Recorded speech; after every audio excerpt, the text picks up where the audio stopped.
His fight with Gerard had been too close. He needed more power, more party members.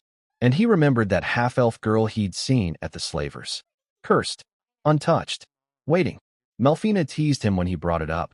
Buying a female slave, are we? But Kelvin shut that down fast. This wasn't about that. It was strategy.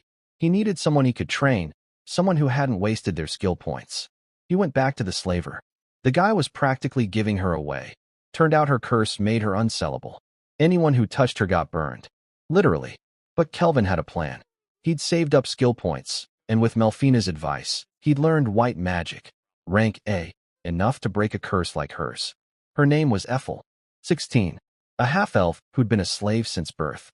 She didn't even know why she was cursed. When Kelvin reached for her, she flinched, expecting pain. But his hand just rested on her head. No fire, no burn. Her eyes went wide. The curse was gone. She cried.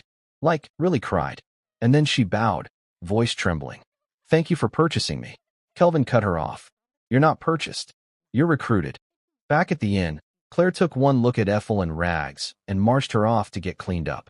Came back with her in a proper outfit, a maid dress, because of course Claire had one handy, hair brushed, looking human again.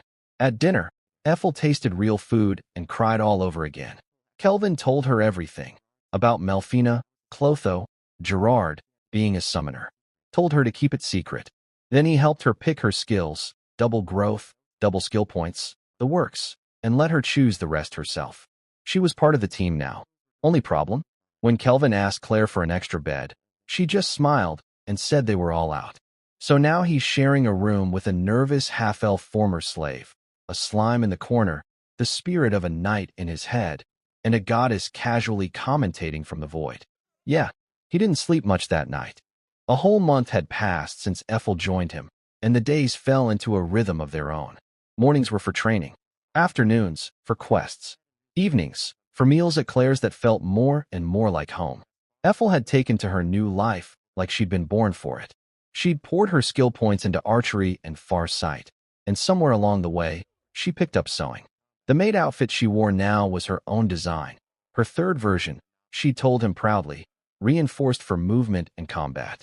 It still looked graceful, but you could see the practicality in the seams. Kelvin, meanwhile, had been tinkering with blacksmithing. He wasn't great yet, but he was getting there. More than once, Gerard had to dodge a poorly aimed swing in their sparring sessions. Ethel's